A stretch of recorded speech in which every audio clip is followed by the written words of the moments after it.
Hello good people, murisei kurisei kwamuri. Kunoku isusu bosteri kati makadi yenyu mushi kunonzi kuchi paDins. Wow. Alright, sa vanhu vari kuenjoya pana hapana pauraiwa mombe kana kuti nyama. Aiwa, tiri kutaura kuti anti independence vanhu havana kupuwa nyama. Oh, imi matodyawo here koko komarigi. Oh, alright. Sa madrinks ko chinditengerewo kadrink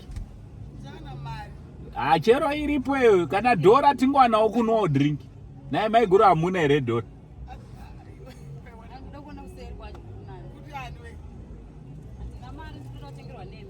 Aiwa, munongondipawo. Oh, paindependence ndofana kudaro. Ndizvozvo. Ko izonaka here zvamurudya. Mondokumbirawo manje hazvisi zvemwana here. Mongondipa zvese ndongoenda nazvo. No problem munhu waMwari, maita basa. Ore zvakanaka. Manje mwana manje. Zvakaoma. Zvakaoma munhu waMwari. Aiwa, sorry. Maita basa. Muri kuenda kupi? Oh.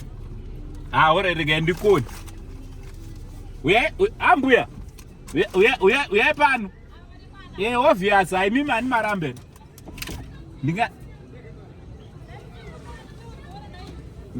Nekuda kwerudo rwenyu rwamandini, ani manipa chikafu chemwana. Chimutengerei. Mutengerei mama. Moba mamudzorei.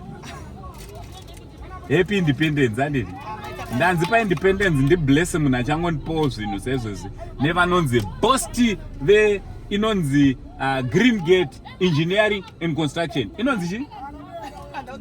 Green Gate Engineering and Construction. Imunonzi mayani? Ndi junior. Dzokerai munomutengera mayogurt. Maita basa nelove yenyu. Mama tonipa chikafu chemwana. King kuze mwana. Saa moyo wenyu hauna kurwadza. Avo varwadzwa musavapeka na center. Musavatengera kana drink. Vatoti. Imi kaimi. Nai. Bye bye.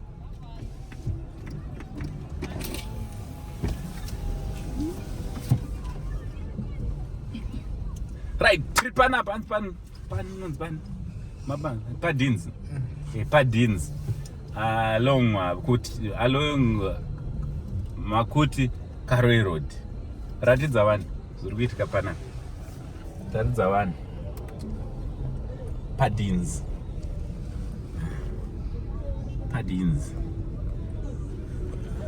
Ratidza vanhu varatidze independence.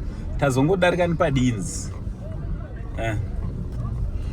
But izvozvo kuti vana vadiki vanenge vakabata, vanasikana vadiki vanenge vabata doro. Wazona ako kane black ako wakaona kamwana kadika katobata di. Tiri kutomwa rona katobata. Shame. Tine titi vana vekumaruzevha, wona tiri kutomwa zvatona. Kumaruzevha iko. Wakaona? Makaona here? Ako. Itwetu toasikana itoti pandori nedoro pakati ipo pa kane black ninga. Shame. Shame.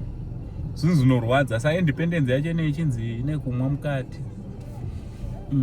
Zvorwadza, but anyway, happy independence. Panonzi paDins. All right. Much love. And God bless you. Regai timboenjoya paDins. Independence yedu timboona kuti haufa timbononga timbonongerera.